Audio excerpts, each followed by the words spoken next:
네, 원자 단원 보겠습니다. 물질관이 선생님이 처음에 뭐라고 했어요?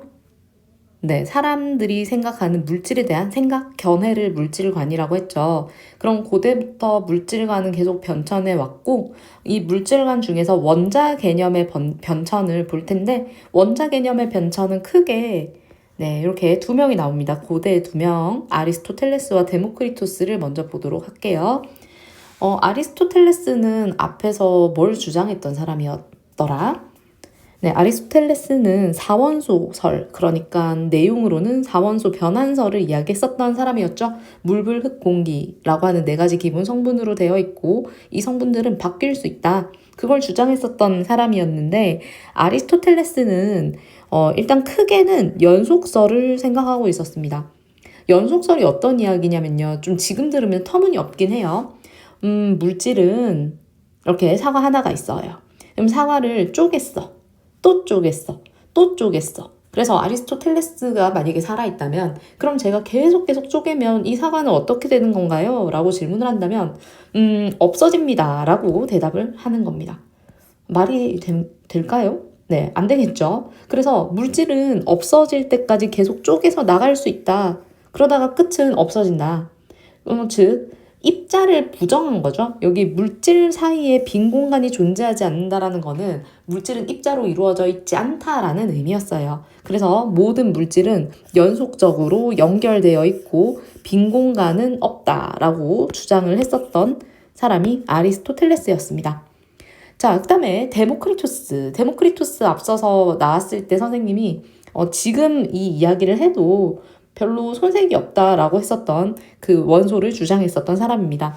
데모크리토스는요, 입자설을 주장하게 되는데요. 물질은 더 이상 쪼갤 수 없는 입자로 이루어져 있다. 그러니까 사과를 쪼갰어요. 또 쪼개고 또 쪼개면 계속 쪼개면 어떻게 될까요? 한계가 있어. 더 이상 쪼갤 수 없는 입자에 도달하면 그 물질은 더 이상 쪼갤 수 없는 거야. 그래서 입자와 입자 사이에는 빈 공간이라고 하는 게 존재해라고 했었던 분이 데모크리토스입니다.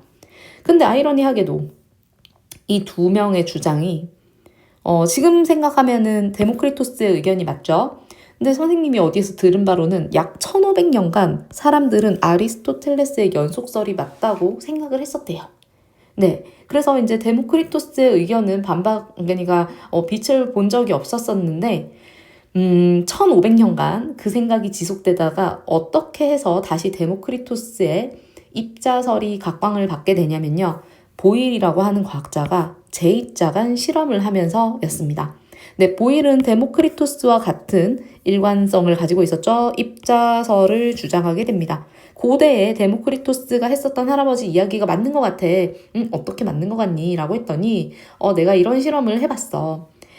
수은이라고 하는 것은 금속인데요. Hg라고 하는 금속이죠. 근데 금속 중에서 액체예요. 뭐 거의 유일하다라고 봅니다. 네, 액체인 금속인 수은을요. J자 모양의 관에다가 붓습니다. 그럼 이렇게 그냥 붓게 되면 뭐 그냥 무작위로 붓게 되면 아래쪽에 처음에 들어가 있던 공기가 들어가 있고 수은이 부어지겠죠. 그 이외에 수은의 양을 더 늘려서 이렇게 붓습니다. 그럼 어떻게 될까요? 여기 있던 공기가 이렇게 압축이 되겠죠. 그럼 공기가 압축됐다라는 것 자체가 여기 좀 큰 그림을 볼게요. 입자와 입자 사이에 빈 공간이 있었다. 원래 이렇게 입자와 입자 사이에는 빈 공간이 있었는데 얘가 압력을 더 받게 되니까 입자와 입자 사이에 빈 공간이 줄어들면서 압축된 거야 라고 주장을 합니다. 그럼 이 내용과 입자설을 어떻게 연관시켜야 될까요? 만약에 연속설이었다면 얘를 계속 압축한다고 한다 하더라도 계속 물질이 채워져 있으니까 압축된다는 것 자체를 설명할 수 없었겠죠? 네, 그래서 입자와 입자 사이에 빈 공간을 인정한다라는 것 자체가 입자설을 이야기하는 거죠. 그래서 1500년 후에 보일이 제2자간 실험을 하게 되면서 공기는 입자와 그 입자가 운동할 수 있는 빈 공간으로 이루어져 있다. 물질은 입자로 이루어져 있다. 입자설이 부활하게 됩니다. 네, 그래서 실험 결과와 해석은 선생님이 이야기했던 대로 한쪽이 막힌 제2자간에 수은을 넣을수록 제2자간 속의 공기의 부피가 줄어들게 되는데 그것은 빈 공간을 인정하는 것이다. 그래서 빈 공간이 좁아지니까 공기의 부피가 줄어든 거고 그것은 공기가 입자로 이루어져 있었다라는 것을 입증한 실험이라고 볼 수 있습니다.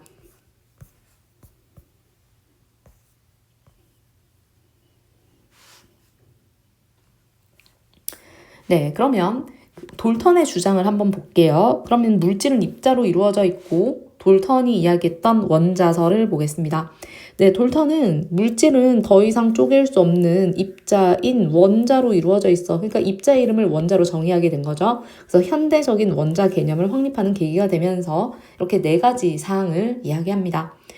내가 지금 얘기하려는 가장 작은 더 이상 쪼갤 수 없는 입자인 원자라고 하는 것은 더 이상 쪼갤 수 없어. 제일 작은 것, 이게 더 이상 쪼갤 수 없는 단위까지 가면 그거 원자다. 그래서 원자는 쪼개는 게 불가능해 라고 했어요. 그 다음에 두 번째, 같은 종류의 원자라면, 이름이 같다면 그것은 크기도 같고 질량도 같아. 그리고 다른 종류의 원자라면 그렇죠. 크기도 다르고 질량도 다를 수 있어. 네, 세 번째, 원자는 없어지거나 새로 생기는 그런 게 아니야. 그리고 다른 종류의 원자로도 변하지 않아. 매우 얘가 절대적으로 계속 일정하다라고 주장을 합니다. 그리고 서로 다른 원자들은 일정한 개수비로 합해서 새로운 물질이 만들어질 수 있어. 우리가 앞에서 얘기했던 수소와 산소가 만나서 물이 되듯 여러 원자들이 일정한 개수비를 가지고 새로운 물질이 만들어질 수 있다. 이렇게 네 가지를 주장을 했습니다. 이 네 가지 중에서 지금 현대에 와서 맞는 것도 있고 틀린 것도 있대요. 그럼 한번 구분을 해볼까요? 일단 1번 틀렸어요. 1번 주장 자체가 틀렸고요. 2번 주장 자체가 틀렸습니다. 그럼 3번과 4번은 지금 현대에 와서도 네, 맞아요. 이 3번, 4번은 지금 수정될 게 없는데 1번과 2번은요. 우리 원자를 쪼개게 되면 양성자, 중성자, 그리고 전자도 있죠. 그래서 쪼갤 수 있었기 때문에 이 주장은 틀렸고요. 그 다음에 우리 동위원소라는 거 배웠잖아요. 이름은 똑같지만 중성자 수가 달라서 질량 수가 다른 그런 동위원소가 발견되면서 같은 종류의 원자라도 크기와 질량이 다를 수 있음을 알게 되었죠. 그렇기 때문에 1번, 2번은 현대에 와서 수정이 되게 됩니다. 그래서 여기 지금 어떤 이유 때문에 수정이 되는지 한번 확인해 주시면 될 것 같고요. 네, 그러면 지금 우리가 앞에서 데모크리토스와 아리스토텔레스는 연속설을 주장했고 데모크리토스는 입자설을 주장했는데 그럼 입자설이 맞다라는 증거가 되는 현상 몇 가지를 찾아볼까요? 네, 풍선을 불어서 선생님도 방 안에 둔 적이 있었었는데 시간이 지나면 지날수록 풍선의 크기가 작아지더라고요. 그럼 그 풍선의 크기가 작아지는 이유를 뭐라고 설명을 하고 있냐면요. 여기 풍선은 너무 공간이 큰가요? 네, 풍선과 풍선 사이에도 이렇게 빈 공간이라는 게 존재한다라는 거죠. 빈 공간을 조금 작게 그려보겠습니다. 그럼 이 빈 공간이 존재하니까 왜냐하면 풍선도 고무로 이루어져 있고 고무도 원자로 이루어져 있으니까요. 그런데 이 빈 공간 사이로 공기가 이렇게 드나들 수 있어. 그렇기 때문에 공기가 빠져나오기 때문에 이 풍선이 작아지는 거. 그럼 뭐예요? 네, 풍선을 이루고 있는 물질도 입자로 이루어져 있구나. 입자 사이의 빈 공간을 주장한 거니까 입자설의 증거 첫 번째라고 할 수 있습니다. 그 다음에 두 번째, 금속박은요. 알루미늄 호일처럼 아주 얇은 금속박을 얘기하는데요. 선생님이 알루미늄 호일을 아무리 얇게 만들려고 해도 알루미늄이 가지고 있는 원자의 지름보다 더 얇게 만들 수가 없죠. 네, 그래서 이 원자로 이루어져 있기 때문에 입자로 이루어져 있기 때문에 그 입자의 지름보다 더 얇아질 수가 없다라는 것 자체가 입자설이 증거가 되는 현상이라고 볼 수 있습니다. 그리고 또 비누방울을 불 때 계속 얇게 불고 싶어도 그러다 보면 터지죠. 무한히 얇게 만들 수 없다라는 것도 비누방울도 입자로 이루어져 있음을 알 수가 있겠죠. 자, 그 다음에 이제 세 번째, 물 50ml랑 에탄올 50ml를 넣으면 전체 부피가 좀 줄어든대요. 그럼 이거 저번에 선생님이 수업 중에는 콩과 좁쌀로 설명을 했었어요. 이렇게 콩이 몇 개가 들어가 있습니다. 여기에서부터 여기까지 몇 센티미터, 한 10cm 정도를 채웠다고 할까요? 그리고 좁쌀을 비슷한 크기에다가, 네, 비슷한 크기가 아니라 같은 크기의 이 컵에다가 좁쌀을 넣었어요. 여기도 한 10cm 정도 채웠다고 합시다. 그럼 이 둘을요 섞어요. 콩이 있던 곳에다가 좁쌀을 붓게 되면 과연 20cm가 될까? 그렇지 않겠죠? 뭐 그냥 예측하기로 약 17cm에서 끝났다. 콩은 이렇게 있고 이 사이사이에 좁쌀이 이렇게 들어가가지고 17cm가 됐다라고 볼 수 있는데, 그럼 우리는 여기서 이렇게 해석할 수 있어요. 크기가 작은 좁쌀 입자가 크기가 큰 콩 입자 사이로 끼어 들어갔기 때문에 예측하는 부피보다 더 다르다. 네, 그래서 물과 에탄올 실험을 통해서 부피가 줄어드는 것은 입자와 입자 사이의 빈 공간을 인정한 예라고 할 수 있습니다.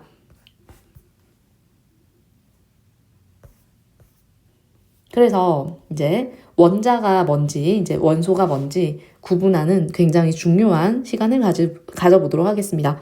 원자는 입자예요. 원소는 성분이에요.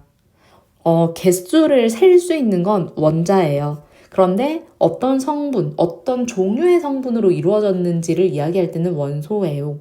그래서 추상적인 것은 원소라고 볼 수 있어요. 추상적. 눈에 보이지 않지만 그 개념을 이야기할 때는 원소고요. 이건 뭐 모형을 가지고 오든 좀 더 구체적인 상황에서 이야기할 수 있는 게 원자라고 봅니다. 그래서 물질을 구성하고 있는 기본 입자는 원자, 물질을 구성하고 있는 종류가 무엇인지, 네, 성분이 뭔지를 얘기할 때는 원소라고 할 수 있습니다. 네, 원자의 구조를 한번 보도록 할게요. 자, 원자는 중앙에 원자 핵이 있어요. 그럼 이 원자 핵은 무엇으로 이루어져 있냐? 원자 핵을 분류해 봤더니 양성자와 중성자로 이루어져 있네요. 여기에서 이제 양성자가 하는 역할은 질량도 차지하지만 플러스 전하를 띠죠. 근데 중성자는 전하를 띠지 않아요. 질량만 차지할 뿐입니다. 그래서 이 원자핵은 플러스 전하를 띱니다. 그럼 누구 때문이에요? 이건 네, 양성자 덕분이죠. 그리고 원자의 중심에 위치하고 있고 양성자와 중성자로 이루어져 있고, 네, 전자에 비해서 질량이 매우 큽니다. 또한 이 양성자와 중성자의 질량은 거의 비슷하다라고 보시면 되겠어요. 자, 전자는 마이너스 전하를 띠고 원자핵 주위를 매우 빠르게 움직이고 있으며 질량은 없다라고 해야 할 정도로 질량이 굉장히 작아요. 네, 그래서 원자를 이루는 입자의 물리량을 조금 실제적인 수치로 보게 되면 이 수치는 외울 필요가 없습니다. 네, 양성자의 질량, 중성자의 질량 비슷하죠. 그래서 그들의 비가 1대1. 그리고 전하량은 양성자만 플러스 전하를 띠고 있죠. 네, 그리고 여기 보시면 전자는 질량이 매우 작아요. 여기 있는 10의 마이너스 28제곱이 무슨 뜻이냐면요. 1, 0, 점점점점점 28개 분의 1을 뜻합니다. 그러면은 10의 마이너스 24승과 10의 마이너스 28승을 비교했을 때 10의 마이너스 28승이 더 작은 수죠. 그래서 전자가 중성자, 양성자에 비해서 질량이 작은 거예요. 그래서 그들의 질량비를 보게 되면 1대1 대 1873분의 1. 그러면 어떻습니까? 얘네 둘의 질량이 대부분이죠. 그러나 전자는 마이너스 전하를 양성자가 가지고 있는 것과 똑같은 크기로 부호만 반대로 전하를 가지고 있습니다. 따라서 전하량의 비가 1대, 만약에 이걸 양성자를 플러스 1로 본다면 전자는 마이너스 1만큼의 전하를 가지고 있다고 할 수 있어요. 자, 그럼 원자의 특징 정리 한번 해볼게요. 정리를 해보면 원자의 종류에 따라서 원자 핵의 전하량과 전자의 개수는 다르다. 자, 여기서 제일 중요한 특징입니다. 원자는 정기적으로 중성이에요. 그러니까 어떤 입자에든 원자라는 단어를 쓰지 않습니다. 원자라는 단어를 쓸 때에는 양성자가 가지고 있는 플러스 전하량과 전자가 가지고 있는 마이너스 전하량이 같을 때만, 중성일 때만 원자라는 단어를 써요. 만약에 거기서 플러스 전하량이 더 크면 양이온이 되는 거고요. 마이너스 전하량이 더 크면 음이온이 되는 거지, 원자라는 단어를 쓸 때는 무조건 중성이다. 꼭 기억을 해 주십시오. 따라서 양성자의 개수와 전자의 개수는 같습니다. 네. 근데 이건 나중에 얘기할게요. 그 다음에 원자의 지름은 이 10의 마이너스 10승미터가 수소 기준이에요. 그렇지만 거의 대부분의 원자의 지름을 여기서 크게 벗어나지 않기 때문에 원자의 지름을 10의 마이너스 10승미터 정도로 매우 작아서 눈에 보이지 않는다라고 할 수 있고요. 원자핵과 전자의 크기는 원자에 비해서 매우 작다. 이게 도대체 무슨 말이냐면요. 선생님이 축구장, 너무 동그라미 같지 않아서 축구 경기장 하나를 그렸어요. 근데 이 축구 경기장이 매우 큰 축구 경기장인데 이 축구 경기장 중앙에 개미 한 마리가 있다고 합시다. 이 개미가 뭐냐면 원자핵이에요. 그리고 이 바운더리가 원자의 크기죠. 그럼 전자는 도대체 뭐냐? 선생님 전자를 여기에다가 그릴 수가 없어요. 왜 그릴 수가 없냐면 이 전보다도 더 작기 때문에요. 원자핵에 비해서 전자는 진짜 작거든요. 근데 이 원자는 그럼 거의 대부분 뭐예요? 다 빈 공간이죠. 그럼 이 크게 그린 이유는 이 바운더리, 전자가 돌 수 있는 이 바운더리를 기준으로 원자의 크기를 잡았기 때문에 원자는 매우 크고 그 원자핵은 원자에 비해서 매우 작고 전자는 그리기가 힘들 정도로 더 작다. 그럼 원자의 크기는 대부분 뭐다? 네, 빈 공간이 원자의 지름이라고 볼 수 있습니다. 이게 10의 마이너스 10승미터라는 거예요. 얼마나 작은 개념인지 알겠죠? 네, 그래서 지금 다시 보시면 원자핵과 전자의 크기는 원자에 비해서는 매우 작고 원자 내부는 대부분 비어 있다. 그리고 전자는 양성자와 중성자에 비해서 매우 가볍기 때문에 원자의 질량 대부분을 원자핵이 차지하고 있습니다. 또한 양성자와 전자는 전하량의 크기가 같고 부호가 반대다. 이 문장은 우리가 되게 자주 봤던 문장이죠. 자, 그럼 원자는 입자라고 했는데 그 입자가 눈에 보이지 않으니까 이야기하기가 힘들잖아요. 그래서 모형으로 나타내게 됩니다. 원자 모형. 눈에 보이지 않으니까 그걸 이해하기 쉽게 모형으로 나타낸 것. 어떻게 그리냐면요. 중심에 원자핵을 표시를 합니다. 그리고 그 핵이 가지고 있는 전하량까지 표시해주면 조금 더 자세히 나타낼 수 있겠죠? 그래서 수소는 1번이니까 플러스 1, 그리고 전자 하나 돌게 하면 어때요? 풀마 제로가 돼야 돼요. 그죠? 그래서 얘네들은 원자이기 때문에 전하량의 합이 무조건 0이어야 된다는 걸 염두에 두셔야 됩니다. 리튬 마찬가지죠? 플러스 3만큼의 원자핵의 전하량, 전자 3개니까 마이너스 3. 풀마 제로 맞죠? 탄소 마찬가지, 산소 마찬가지예요. 그래서 원자핵의 전하량은 우리가 알고 있는 원자 번호를 따라가죠. 원자 번호가 어차피 원자핵의 전하량, 즉 양성자 수를 따라서 만들었기 때문이에요. 그래서 양성자 수가 1개, 3개, 6개, 8개이기 때문에 얘는 원자 번호가 1번, 3번, 6번, 8번이었던 거죠. 그래서 양성자 수와 원자 번호는 같습니다. 그리고 전자의 총 마이너스 전하량은 얘가 이름이 원자이기 때문에 같이 보조를 맞춰줘야 돼요. 중성이 돼야 되거든요. 그래서 전자의 개수도 양성자가 가지고 있는 개수와 같도록 체크해 주시면 되겠습니다.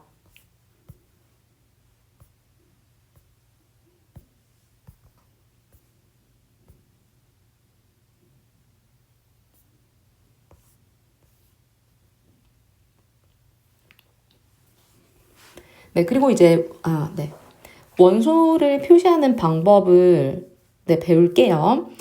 지금 질소가 하나 예로 들어져 있는데 선생님은 나트륨을 한번 예로 들어보겠습니다. 나트륨은요, 원자 번호가 11번이에요. 그러면은 원자 번호는 좌측 하단에다가 써줍니다. 그리고 이 나트륨은요, 23만큼의 질량수를 가지고 있어요. 그럼 여기서 질량수는 뭐였냐면요. 네, 질량수는 양성자 수와 중성자 수의 합이었죠. 그럼 아래쪽에 있는 이 11이라고 써있는 얘는 뭐였어요? 네, 양성자 수이자 원자 번호였습니다.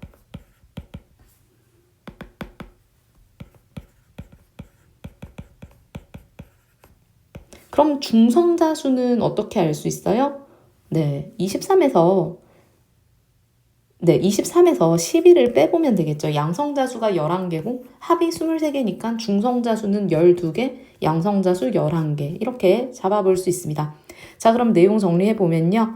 어떤 원소교를 적고 좌측 하단에 원자 번호, 상단에는 질량수. 질량수란 양성자 수와 중성자 수의 합이다. 그리고 원자 번호는 양성자 수와 같다. 원자 자체가 정기적으로 중성이니까 원자 번호는 양성자 수와 같고 양성자 수는 전자 수와 같다. 이게 지금 중성이기 때문에 성립하는 등식이라고 보시면 되겠습니다. 네, 그러면 동위 원소로 우리 동위 원소 수업 중에는 배웠죠. 네, 동위 원소는요, 이름이 같아요, 일단. 그럼 왜 이름이 같을까요? 이름을 결정하는 원자 번호를 결정하는 양성자 수가 같기 때문인 거예요. 그래서 양성자 수가 같으니까 원자 번호 같고요. 원자 이름도 같습니다. 물론 앞에 뭐가 붙긴 하죠. 여기 똑같은 수소이긴 한데 앞에 수소, 중수소, 삼중수소 이렇게 부를 수는 있지만 수소가 헬륨이 되진 않는다는 얘기예요. 자, 그럼 양성자 수는 같고 중성자 수가 다르니까 질량은 다르겠죠. 네, 뭐 누가 조금 더 무겁냐 가볍냐는 있을 수 있지만 가지고 있는 플러스 전하량이 같아요. 그래서 화학적 성질은 같아요. 화학적 성질은 누가 결정하냐 하면 여기 있는 양성자 수가 결정하기 때문이죠. 그래서 화학적 성질은 같고 물리적 성질은 다를 수 있다. 왜냐면 질량이 다르니까. 그러면 한번 확인을 해보겠습니다. 수소는 여기 지금 보시면 1만큼의 양성자를 가지고 있어요. 선생님이 지금부터 빨간색은 양성자, 파란색은 중성자라고 표현을 한다면 네, 수소는 이렇게 생겼어요. 양성자 하나 자체가 그냥 네, 원자 핵 그 자체죠. 그 다음에 우리가 일반적으로 말하는 수소입니다. 그 다음에 중수소는 어떤 거냐면요. 양성자 하나에 중성자가 하나 이렇게 붙어 있는 거. 삼중수소는 양성자 하나에 중성자 둘 이렇게 붙어 있는 거.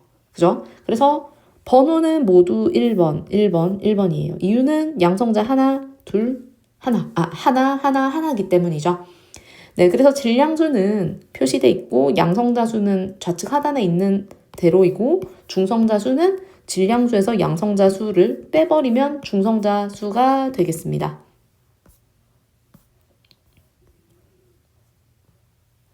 네, 그리고 나오는 게 원자량입니다. 원자량은요, 질량수와 좀 비슷하긴 한데 좀 다르긴 해요. 뭐 지금 이걸 구분하자라는 건 아니고 질량수가 10이었죠. 아까 그 10이었던 탄소가 있습니다. 이 탄소의 질량을 10으로 정하고 나머지 질량을 B로써 나타낸 거예요. 예를 들면 탄소의 질량의 12분의 1을 갖는 수소는 1만큼의 질량수. 그런 식으로요. 그죠? 그래서 아래쪽에 보시면 주요 원소들의 원자량이 주어져 있지만 이런 내용들은 문제에서 다 알려줄 거기 때문에 우리가 신경 쓸 내용은 아닙니다.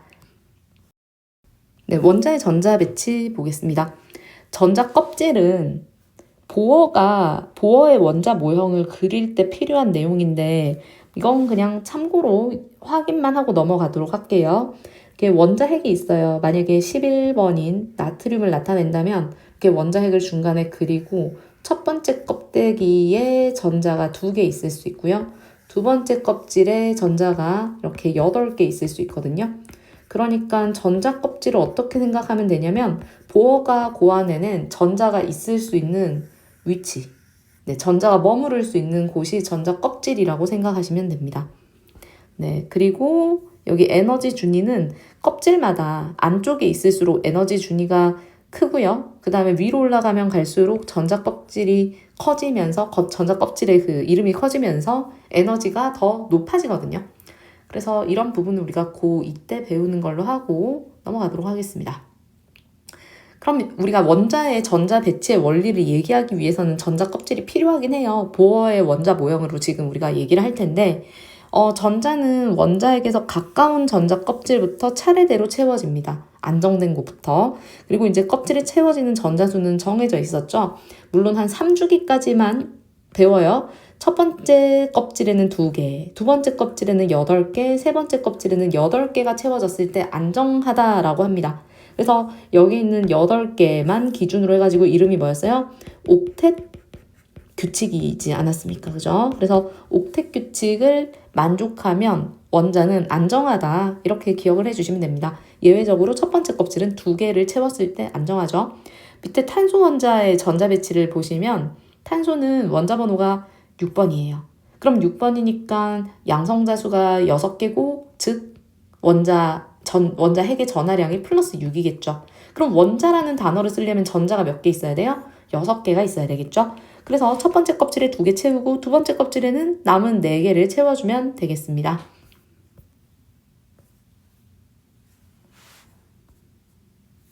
네, 그리고 이제 최외곽 전자는 제일 그냥 말 그대로예요. 최외곽에 있는 전자, 가장 바깥 전자 껍질에 있는 전자를 말하고요. 원자가 전자는 원자 가전자 이렇게 읽지 않고 원자가 전자라고 읽는데 여기에 있는 가가 가격을 매기다 가치를 이야기하다 할 때 그 가짜죠. 밸류의 개념입니다. 그럼 가치 있는 전자라는 거잖아요. 그죠? 원자 안에서 가치를 바라는 전자. 그럼 이런 전자는 뭐냐?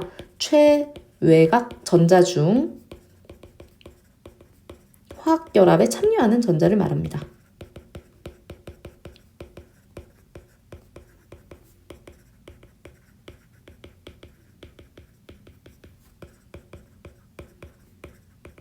네, 그것이 원자과 전자였고요. 그래서 화학결합에 참여하니까 원소의 화학적 성질을 결정하는 건 원자과 전자라고 볼 수 있습니다.